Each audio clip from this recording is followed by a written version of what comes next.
Bonjour.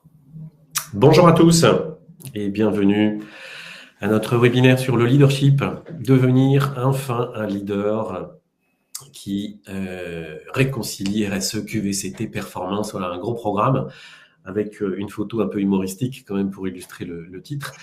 J'accueille aujourd'hui Véronique. Bonjour Véronique. Bonjour. Ravi d'être ici. Véronique Rolland, donc tu es membre de la communauté échangeable. Et puis, dis-nous peut-être un petit peu ce que tu fais. Alors, je suis coach de manager depuis 7 ans et ma mission de cœur et mon cœur de mission, c'est d'accompagner ces managers à se sentir bien dans leur posture de leader grâce à l'intelligence émotionnelle.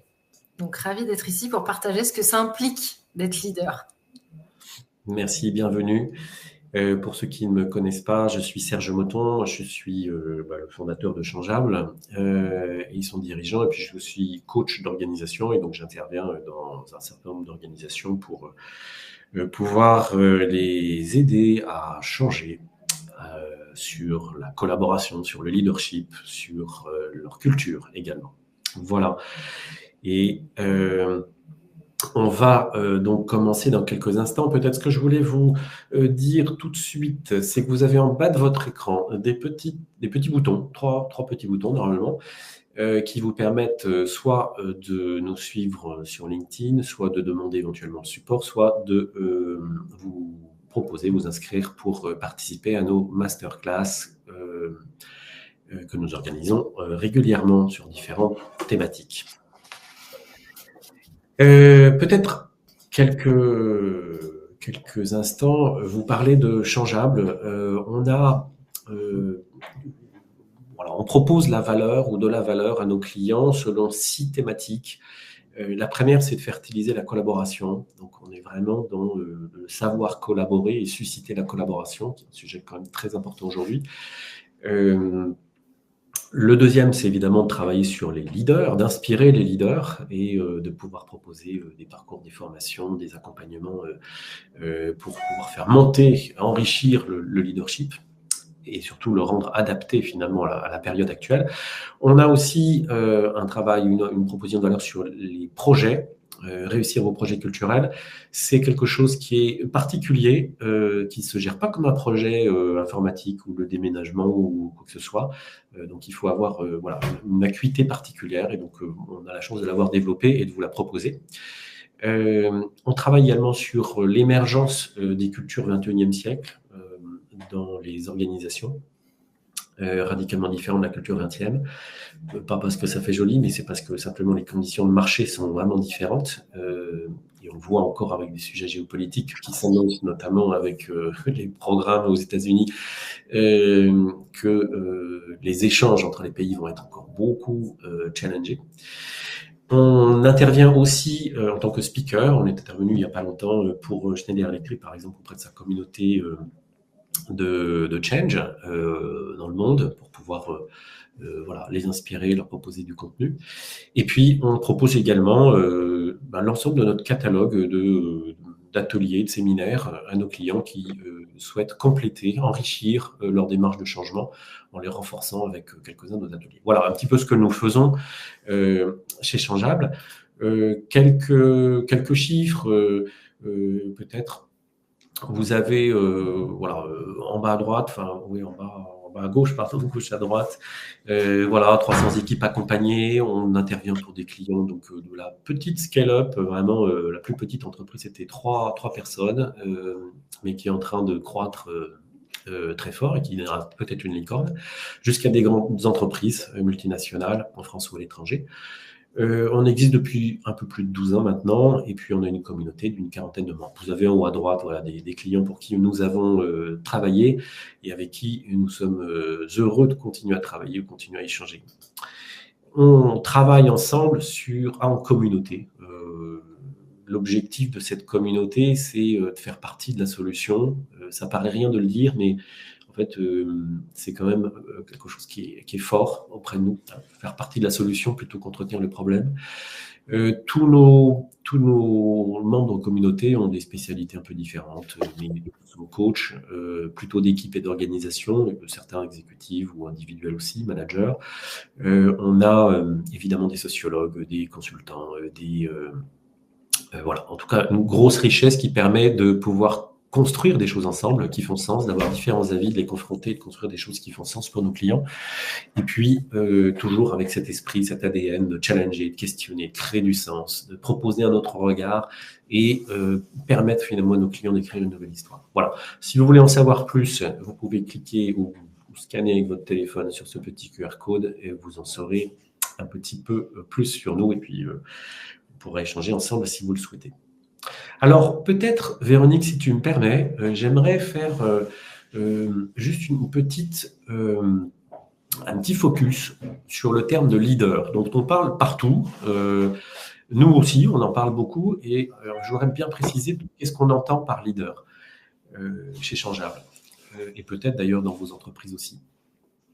La question aujourd'hui d'avoir un fonctionnement collaboratif est assez communément admis comme étant une réponse parfaitement adaptée en fait au monde dans lequel on vit aujourd'hui, qui est caractérisé par voilà, de la volatilité, du paradoxe, de la complexité, etc., etc.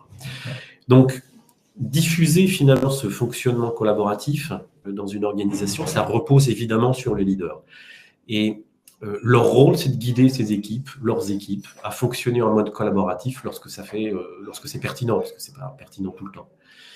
On distingue, nous, 3 niveaux de leadership. Un leadership plutôt stratégique, un leadership tactique et un leadership qu'on appelle opérationnel, qui est au plus près des équipes et qui, pour nous, est quelque chose vraiment de fondamental, dans le sens où il agit comme un catalyseur qui va faciliter les échanges, renforcer la cohésion, créer les conditions pour que les personnes puissent s'engager dans le travail et contribuer finalement à ce qu'apparaisse l'intelligence collective dont on parle beaucoup.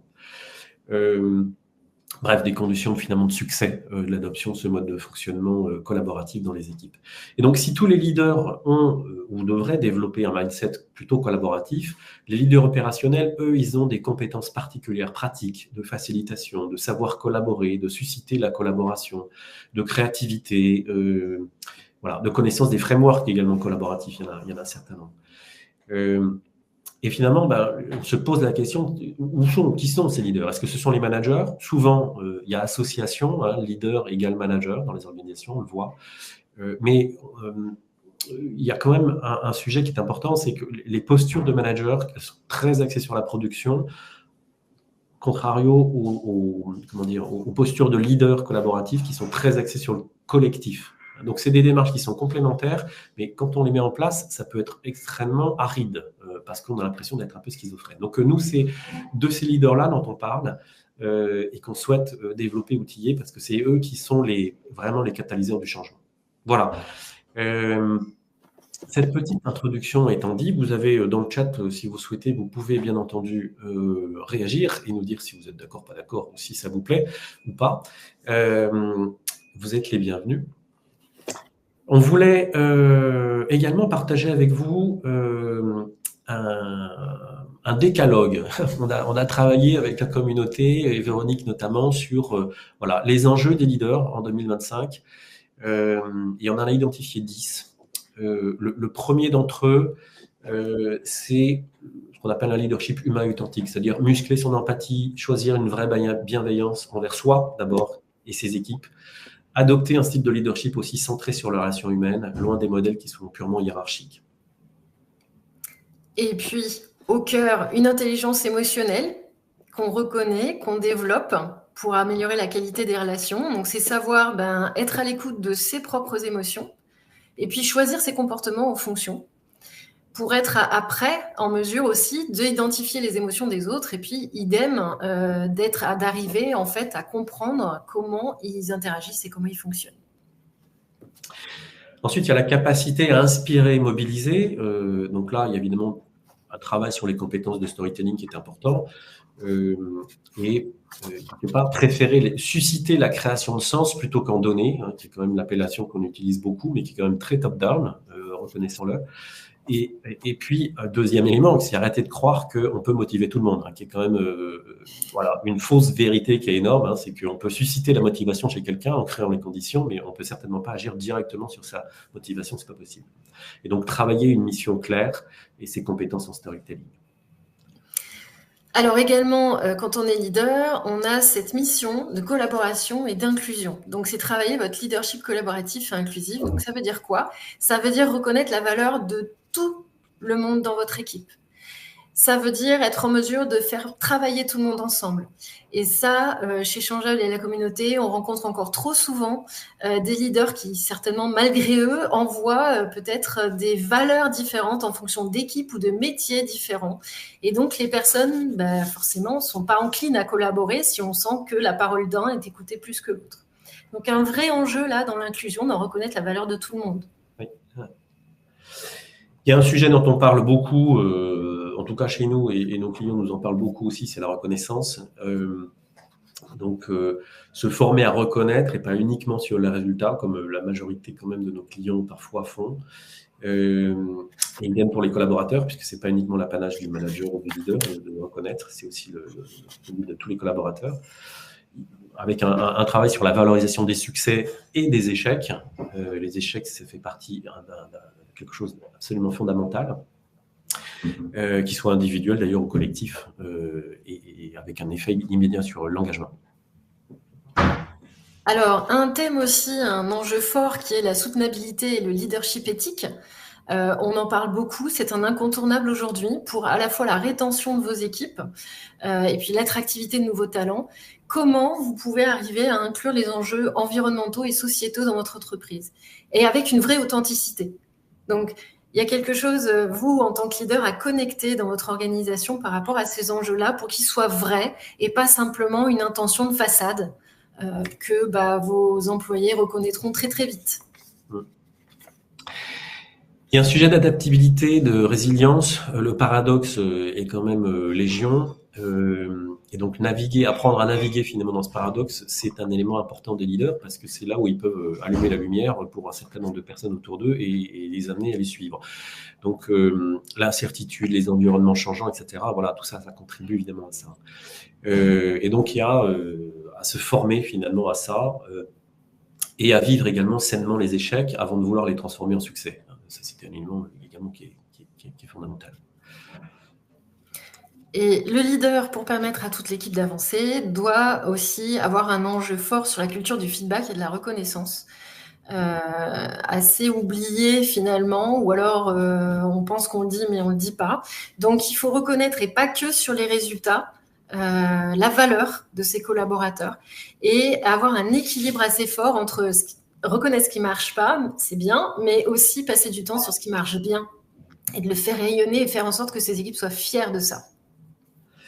Et puis, la question du numérique, leadership numérique, je n'ai pas besoin de vous en parler trop, mais on rencontre encore beaucoup de clients qui n'utilisent pas d'intelligence artificielle générative. Je parle de la générative. Ça, c'est presque une anomalie. Et donc, mais il y a aussi tous les autres outils digitaux qui permettent de faciliter, d'accélérer un certain nombre de choses. Et puis, le dernier qui est la dimension de la formation continue, de l'apprentissage, voilà, sans trop de surprises. Avec certainement un peu d'ouverture sur l'incongru, l'absurde, l'impossible, pour expérimenter des nouvelles approches et des nouvelles méthodologies. Donc, toutes ces thématiques-là, en fait, on les a, on va dire, identifiées, à partir des missions, de l'expérience terrain, de ce qu'on a vu, de ce que nos clients avaient envie de voir développer chez leurs managers, chez leurs leaders, pour jouer un rôle dans le changement, jouer un rôle dans le développement de leur organisation. Moi, si j'avais une petite question à vous poser dans le chat, ça serait de vous demander, parmi celles-ci, laquelle pour vous est, ou lequel plutôt, est pour vous l'enjeu prioritaire parmi ces 10 que nous avons répertoriés. Je n'ai pas parlé de la satisfaction qui est quand même positionnée au centre. Pour moi, c'est un peu la clé de voûte, évidemment, à tout ce que l'on fait, c'est de satisfaire nos clients. Donc voilà, n'hésitez pas à partager dans le chat quel est votre enjeu principal ou prioritaire. Sachant que pour toi, Véronique, j'ai une petite idée. Toi, tu as déjà ton avis. Oui, finalement, il y a quelque chose là qui est au centre de ces enjeux, et qui est très connecté avec tout cela, c'est l'intelligence émotionnelle. Et ce que j'ai pu constater de façon assez paradoxale dans les organisations, c'est que tout le monde en entend parler. Donc aujourd'hui, c'est difficile de faire l'impasse. On le voit partout. La Harvard Business Review en parle depuis 10 ans. Ça fait l'objet de best-sellers. Tout le monde le lit, mais personne ne sait ce que c'est, vraiment. Et c'est ce qu'on veut faire, nous, avec Changeable, c'est rendre les choses très transposables, concrètes dans votre quotidien de leader. Donc, oui, pour moi, il y a un vrai bénéfice à travailler votre intelligence émotionnelle et relationnelle. Il n'y a pas que moi qui le dis. C'est la bonne nouvelle, c'est qu'aujourd'hui, les développements de la science, les mesures, l'imagerie cérébrale a porté la preuve que ce n'est pas tout d'avoir une tête bien faite, d'avoir de bonnes idées intellectuelles, ce qui fait entre 30 et 50% de votre compétence à votre poste en tant que leader, c'est l'intelligence émotionnelle. Qu'est-ce que ça vous permet concrètement de faire ? Eh bien, déjà de vous préserver. En tant que leader, vous êtes tous très exposés au stress, au changement. Serge en parlait. Et il se trouve que de développer son intelligence émotionnelle, ça vous permet de revenir à un état plus stable, plus serein. Et donc, plutôt que de les craindre, vous vivrez les tensions et les conflits avec sérénité, j'ose le dire. C'est un objectif auquel on peut parvenir. On a aussi, en termes de bénéfices, rendre vivant le collaboratif. Donc là aussi, c'est une injonction qu'on entend beaucoup en tant que leader. Oui, il faut collaborer, le management descendant, ça se fait plus. Très bien, mais comment ? Ça implique beaucoup de compétences, l'air de rien. L'intelligence émotionnelle vous permet aussi de communiquer plus clairement. Encore une fois, on peut avoir une vision stratégique de là où on veut emmener notre équipe qui est très bien ficelée. Mais c'est une chose déjà de la restituer de manière claire pour que les gens comprennent où vous voulez les emmener. Et c'est encore une autre chose que de le dire clairement et de manière inspirante. Donc, il y a des émotions dans l'inspiration. Et c'est ça que ça vous permet, évidemment, de faire.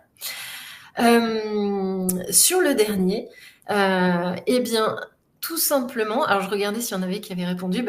Merci Fanny, en tout cas, qui a répondu aussi meilleure intelligence émotionnelle.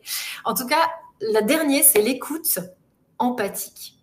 Là aussi, on en entend beaucoup parler, mais c'est arriver à vous rendre finalement sensible à ce que vos collaborateurs, votre équipe peut ressentir, sans pour autant prendre ses valises. Parce que ça m'est arrivé d'avoir des leaders très empathiques, mais qui finalement tellement empathiques qu'ils ne le sont plus, c'est-à-dire qu'ils sont tellement sensibles aux émotions de leurs équipes que ça les impacte et que finalement, ça finit par les stresser aussi. Donc, vous avez effectivement beaucoup de choses à gagner à travailler votre intelligence émotionnelle.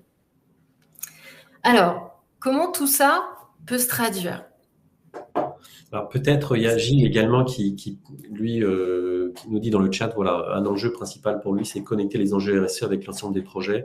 On est tout à fait en phase là-dessus. Et en fait, dans le RSE, il y a quand même un sujet S.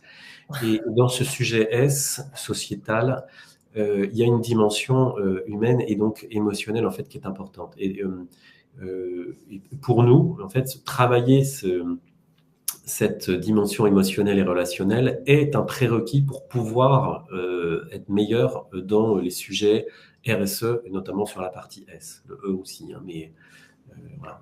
Donc merci. S'il y a d'autres personnes qui souhaitent partager, n'hésitez pas à le faire. Allez, poursuivons. Donc tu voulais nous parler du comment on va faire, et donc notamment du Magic 7, comme tu l'as appelé.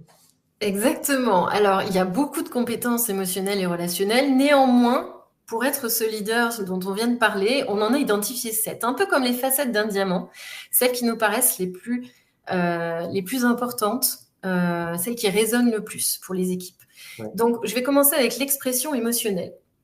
Alors, l'air de rien, ça sert à quoi ? Eh bien, on voit encore trop souvent de leaders qui font un peu cocotte-minute. C'est-à-dire qu'à force de garder pour eux, parce qu'ils ont cette image de représentation, eh bien, l'émotion monte, et puis tout d'un coup, ça peut exploser face à des équipes qui ne comprennent pas que ça explose maintenant et n'avaient pas entendu ou vu les choses parce qu'elles n'ont pas été énoncées, tout simplement.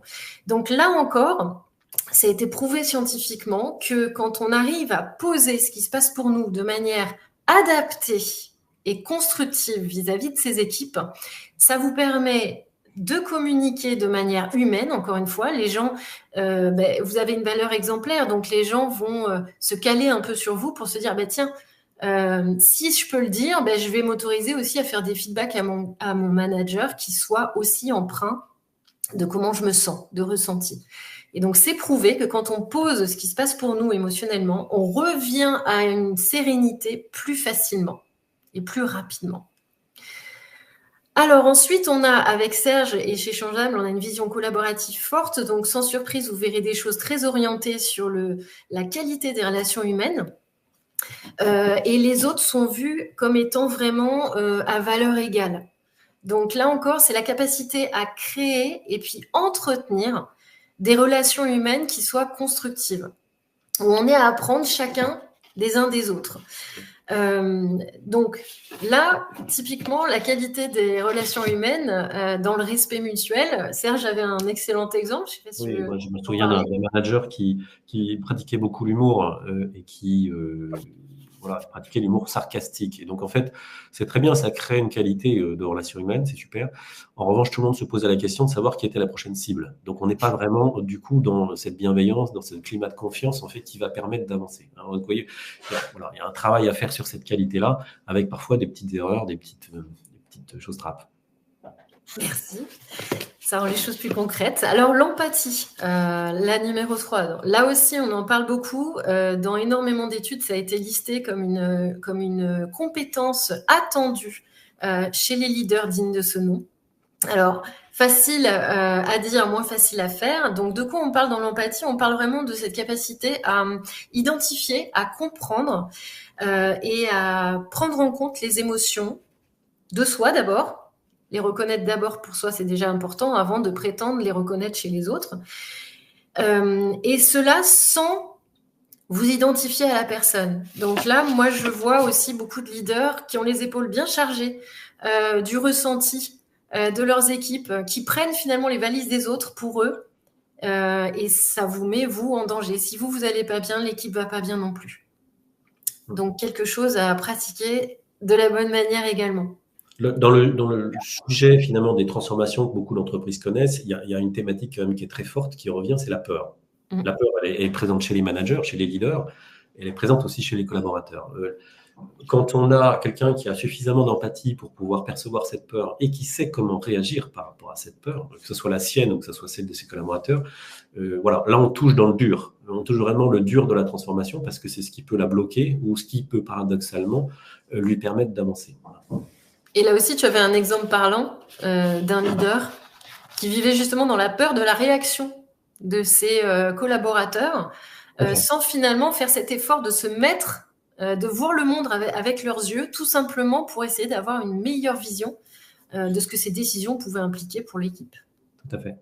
On a fait, c'était la semaine dernière, un séminaire là, avec un client sur le sujet de la peur, notamment, avec l'ensemble des leaders.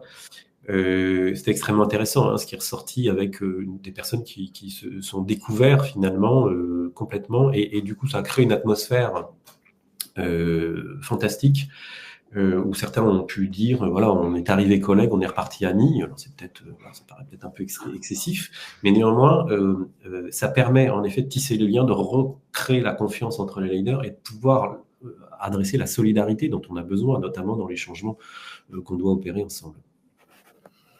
Alors, responsabilité sociale, tu en as déjà parlé.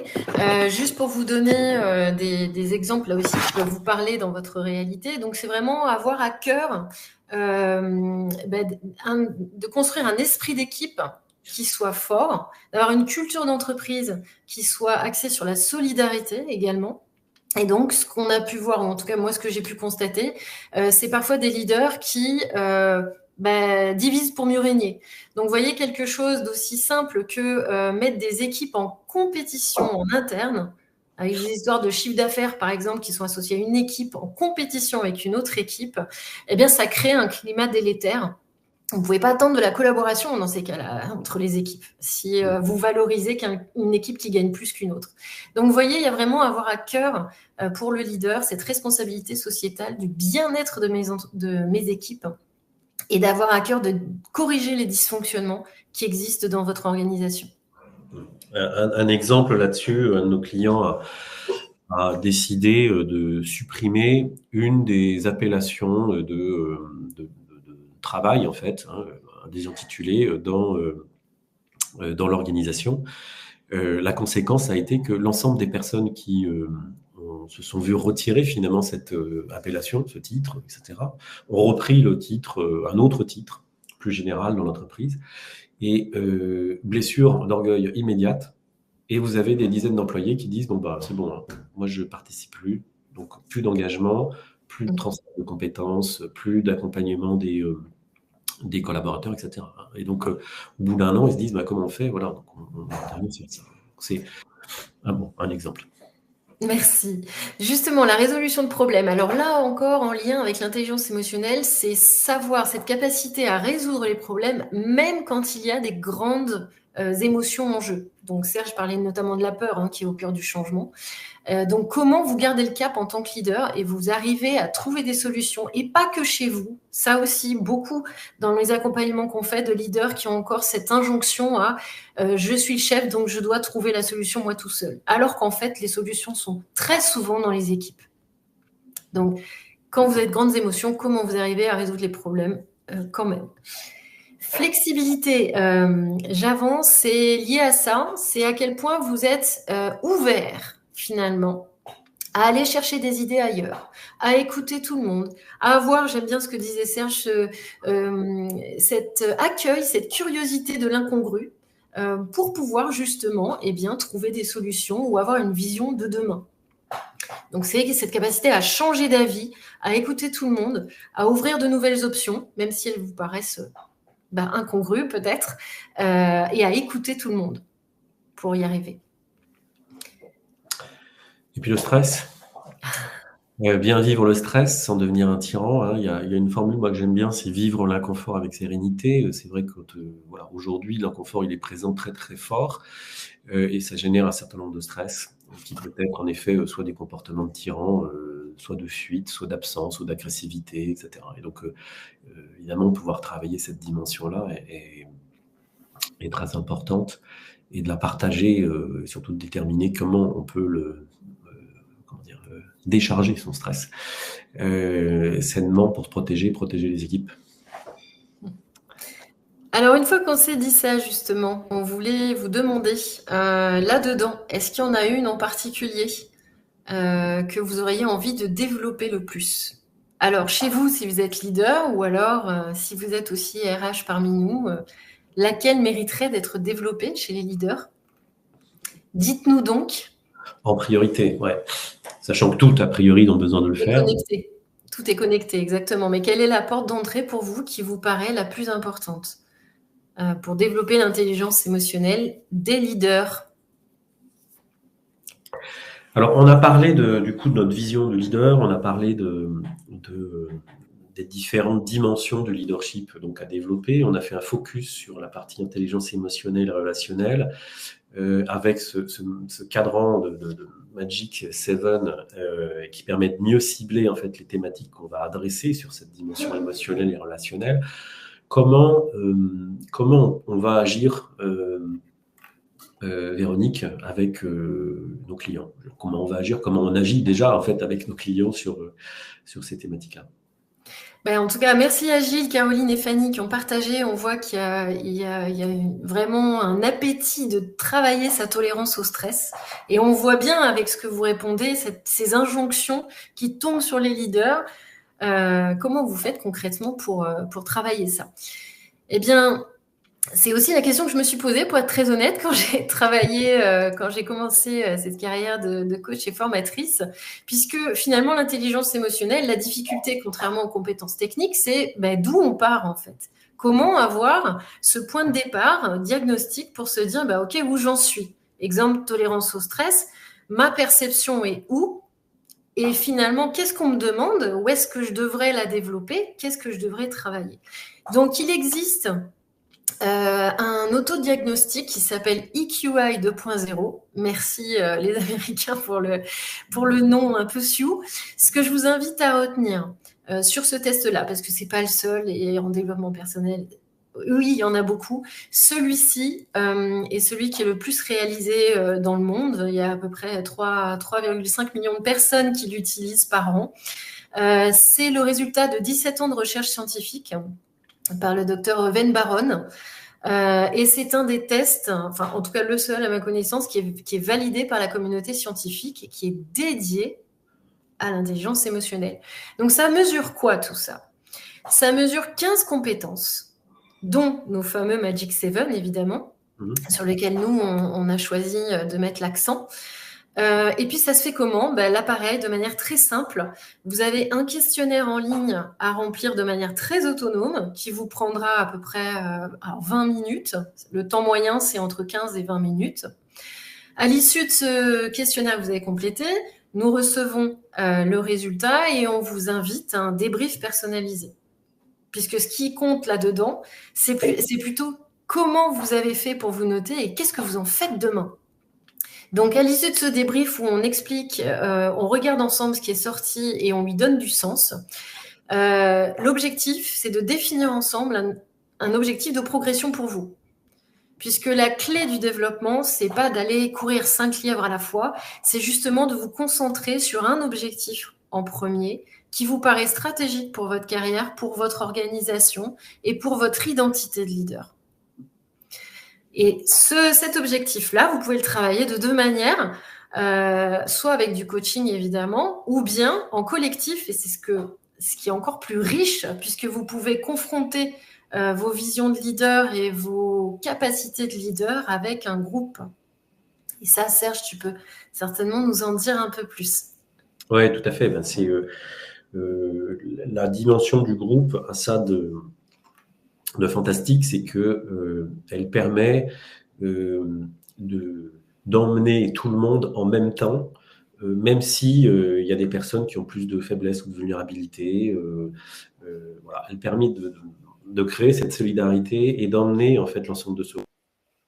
Ce qui est intéressant avec ce démarrage général des missions avec lequel on utilise ce test EQI 2.0, c'est de pouvoir travailler avec les leaders sur le groupe de leaders, en tout cas cible, des leaders opérationnels qui vont porter le changement, de pouvoir travailler ensemble ces dimensions-là, de pouvoir voir qui sont les personnes ressources, qui sont les personnes peut-être qui ont besoin d'un peu plus de solidarité, et d'emmener ce groupe, de créer cette communauté de leaders et de l'emmener peu à peu vers une maturation qui va servir l'organisation, les collaborateurs, les clients.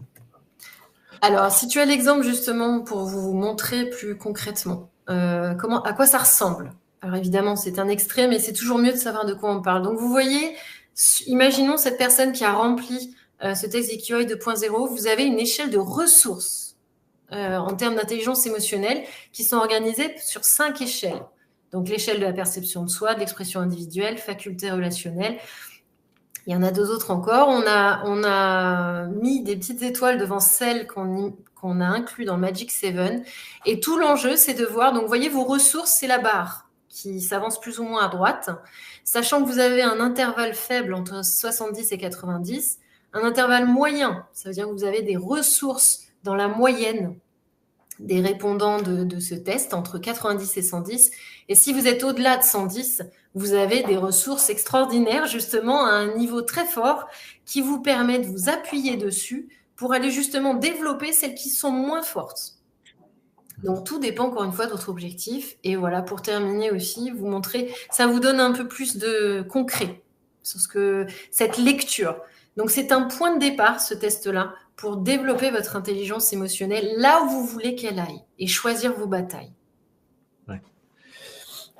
Et ça permet également de définir ensuite, avec l'accompagnant ou les accompagnants, nous on fait avec nos clients, quelle est la typologie de mission que l'on va pouvoir réaliser avec leurs équipes. Parfois, on va utiliser de la communication non violente. Parfois, pour certains, on va proposer du coaching individuel. Pour d'autres, on va être dans plutôt du codev, etc. Il y a une infinité finalement d'outils qui sont à disposition et qui permettent de créer finalement un accompagnement sur mesure avec un objectif, c'est de faire monter en maturité votre communauté de leaders opérationnels pour favoriser le changement et favoriser, on va dire, une meilleure expérience collaborateur et derrière une satisfaction client. Voilà, un programme. Alors, ce que l'on fait également, c'est, on a défini deux parcours, voire plus, mais j'en présente là uniquement deux aujourd'hui.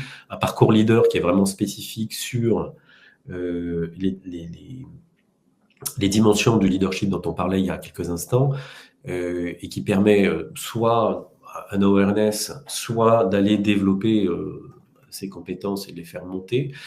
Donc ça, on est plutôt dans un parcours leader, avec une profondeur qui est à scaler en fonction du besoin client. Et puis également, on a un parcours qui s'appelle parcours émotion, purement émotion.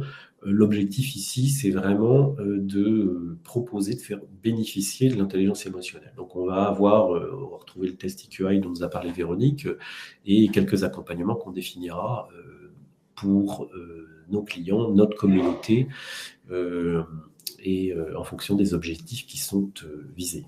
Bon. Deux exemples, mais il y a une infinité finalement de façons de faire en fonction de vos besoins, de vos objectifs. Si on avait, Véronique, peut-être 5 points à retenir de ce webinaire sur le leadership, qu'est-ce que... Tout part d'abord de la clarification de votre rôle de leader. Quel leader vous voulez être? Ou bien, si vous êtes RH parmi nous, quel leader vous attendez de vos managers, de vos strates décisionnels? Donc, d'abord, clarifier où est-ce qu'on vous attend, où est-ce que vous voulez vous développer. Ensuite, c'est vraiment compter sur l'intelligence émotionnelle et relationnelle pour vous développer. C'est la clé, quelque part, qui va ouvrir plein d'autres portes et ouvrir de nouvelles portes.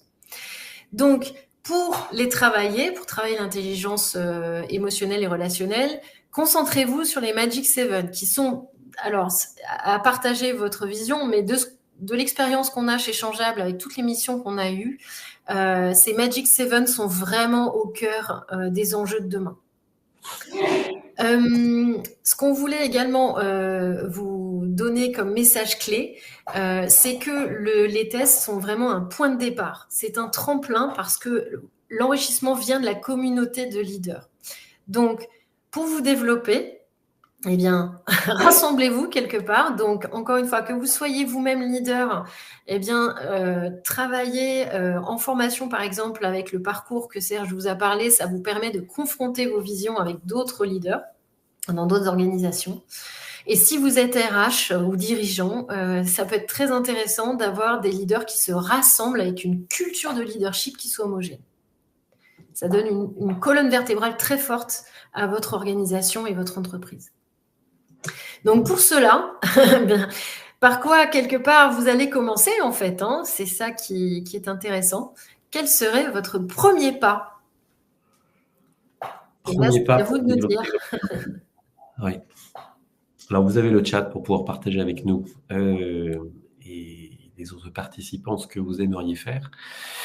Et puis, on arrive au terme de notre webinaire avec quelques questions-réponses. Nous sommes à votre écoute pour travailler cela. Ah, ma souris fonctionne toute seule. Désolé. Elle a déjà faim. C'est peut-être votre cas. Mais voilà, on compte sur vous. Dites-nous, y a-t-il des points que vous aimeriez éclaircir? Peut-être, Véronique, est-ce que tu peux revenir sur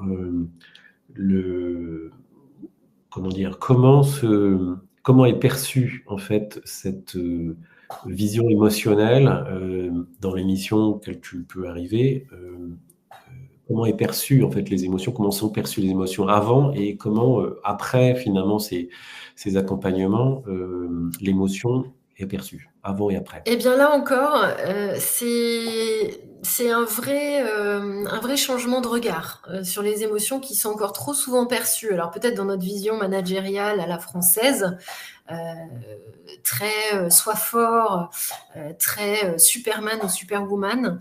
Eh bien, c'est une ouverture sur un monde où finalement on s'autorise à voir les choses différemment. Parler de ses émotions n'est pas un signe de faiblesse. Au contraire, il faut déjà du courage pour en parler, je trouve. Et puis, c'est un catalyseur d'énergie. Ça donne de l'énergie à l'équipe, ça vous redonne de l'énergie. Je vois qu'il y a vraiment, voilà, vous nous aviez partagé des choses sur le stress du leader. Eh bien, d'être au clair sur vos émotions, sur qu'est-ce qui crée des émotions très fortes, eh bien, ça vous rend déjà plus conscient de votre fonctionnement et ça vous donne les moyens d'agir dessus et justement d'adopter des comportements différents. Donc, d'arriver à prendre du recul. Merci Gilles pour votre contribution sur la clarification de votre rôle de leader. Puisque finalement, s'il y a quelque chose, moi, qui m'a marqué cette année dans les accompagnements de managers, c'est qu'on les attend partout. Il y a une exigence d'excellence partout, d'exemplarité. Mais on reste tous des êtres humains. Et finalement, ce que j'ai le plus encouragé ces leaders à faire, c'est être authentique et à s'autoriser à être eux-mêmes. Et c'est aussi ce que permet l'intelligence émotionnelle.